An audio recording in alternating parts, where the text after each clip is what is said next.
Hi everyone, চলে আসছি নতুন একটা রেসিপি নিয়ে। ঘরোয়া পদ্ধতিতে মাংসের ঝোল করব।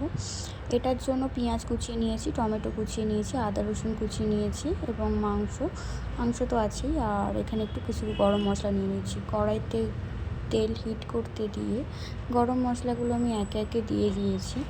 গরম মশলাগুলো দেওয়ার পর আমি পেঁয়াজগুলো দিয়ে দেবো। কুচানো যে পেঁয়াজটা ছিল, পেঁয়াজটা আমি ভালোভাবে ভেজে নেব যেন ঢালি ভাবটা চলে যায়, গন্ধটা চলে যায়। এরপর আদা রসুনের যে পেস্টটা করে রাখছিলাম সেটাকে দিয়ে দেবো। দিয়ে এটা নিয়েও ভালোভাবে একটু ভেজে নেব যাতে এর গন্ধটাও চলে যায়।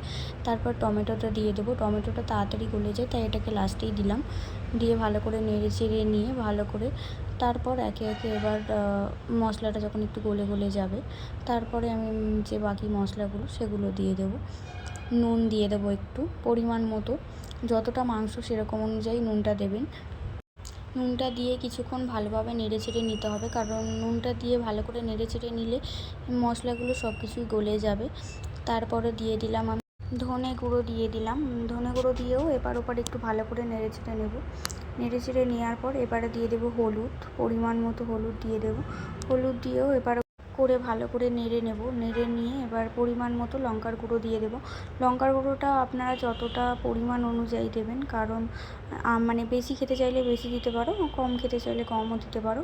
আমি একটু বেশিই দিয়ে দিয়েছি লঙ্কার গুঁড়োটা, কারণ লঙ্কার গুঁড়ো একটু মাংস ঝালঝালি ভালো লাগে, তাই লঙ্কার গুঁড়োটা এরকম দিয়ে ভালোভাবে নেড়ে চেড়ে নিয়েছি। নেড়ে চেড়ে নিয়ে হালকা একটু জল দিয়ে মশলাটাকে কষাতে হবে। একটু চিনি দিয়ে দিয়েছি, চিনিটা দিলে কালারটা সুন্দর আসে। টক দইও দিয়ে দিয়েছি। টক দইটা দিলে কি হয়, মাংসটা তাড়াতাড়ি একটু সিদ্ধ হয়ে যায়। এটা ম্যারিনেট করার সময়ও দেওয়া যায়, কিন্তু আমি মশলার সাথেই এটাকে ভালোভাবে কষিয়ে নেব। হালকা জল ভালো করে কষিয়ে নেব। ভালো করে কষানো হয়ে গেলে তেল ছাড়তে শুরু করবে। তেল ছাড়া শুরু হলে যে যে মাংসটা ছিল, ধুয়ে রেখেছিলাম, সেই মাংসটা এর উপরে দিয়ে দেবো। দিয়ে ভালো করে এটাও কষিয়ে নেব। এটা ঢাকা দিয়ে কষলেই বেশি ভালো, কারণ মাংসটাও সিদ্ধ হয়ে যাবে, কষানো ভাবটাও হয়ে যাবে। কিন্তু এখন জল ঢালবেন না একদমই। এই টাইমটা একটু ভালোভাবে কষিয়ে নেব। আর এখানে কষিয়ে নেবো বলতে এখানটায় আমার মাংসের থেকে বেশি স্কিন আউট আছে। স্কিন আউটটা অনেকে পছন্দ করে, অনেকে পছন্দ করে না, এটা রুচিবোধ হিসেবে। তো এটা নিয়ে বাজে কমেন্ট করার কোনো মানে হয় না। অনেকেই এটা পছন্দ করে না। যারা পছন্দ করো না তারা এটা স্কিপ করতে পারো। মাংসটা দেখো ফুটে উঠছে। ফুটে উঠলেই আমি ধনেপাতা কুচি দিয়ে এটাকে নামিয়ে নেব। নিয়ে দেখুন এটা কত সুন্দর দেখতে লাগছে। এটা ভীষণই টেস্টি হয়েছে খেতে।